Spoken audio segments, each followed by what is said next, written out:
you mentioned, Sam Laporta and replacing him. He's now on the Detroit Lions. A week from tonight, we'll see him out there on the kickoff against the Kansas City Chiefs. TJ Hockenson just signed a $66 million contract with the Minnesota Vikings. We all know the number of tight ends you've sent to the next level. What do you do there to keep creating this position so well for players to hit the next level? What makes for a good Iowa Hawkeye tight end in your estimation? So I always tell the story. The origin of that is, back in the 80s, anytime we'd lose a game, I'd go home and my wife, Mary, would say, he didn't throw the ball to the tight end enough. And, the thing that pissed you off was she was usually right. So one thing about it, maybe part of the reason our guys do well, we don't have a preconceived notion of what a guy has to look like coming in. And every guy's got a different story. George Kittle was going to Weber State. I coached his dad 100 years ago, so that was our connection.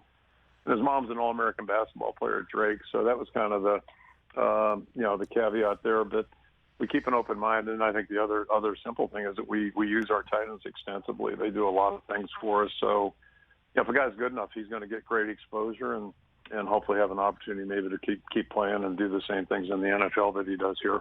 All right, so then the last request, if you don't mind. It's not a question, it's a request. I need your favorite George Kittle story, please. What do you have for me, Coach Ferentz? He was great here, but he's really become more colorful as he's gone. And, I can just tell you this.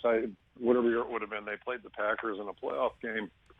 And the guys in my office, we don't get to watch pro football when we're coaching in college, and vice versa. It kind of works the same way. So all the guys here are saying, you don't realize, what level he's at. And then I got to watch that game against Green Bay, and, man, was he unbelievable. And obviously he's got great ball skills, makes, a lot of wild catches. But, gosh, his blocking that day was just unreal. So but the great story about him is that he was legitimately a 6'2.5", 6'3" guy, 205 out of high school, and just morphed into this guy. Was a really good player when he got here or left here, but he's clearly just kept on rising. And I think that's one thing, the draft experts, people forget. Some of these guys keep getting better as they go. He certainly has done that. I mean, so he just keeps getting better with every year. And he's such a high energy guy. And you just love to watch him play because he's having fun out there and really competing at a high level. So it's just fun to watch him. He's pancake blocking people and smiling, but he's also finding the sky cam, while he's doing it. So he knows he's unbelievable in that regard. But so he wasn't that guy at Iowa? Was he like? He was colorful. That's a direct gene from his dad. His dad was a little bit like that too. So, but they love playing and love competing, and that's really what you're hoping for. Catch the Rich Eisen Show every single day on the Roku channel, 12 to 3 Eastern, for free.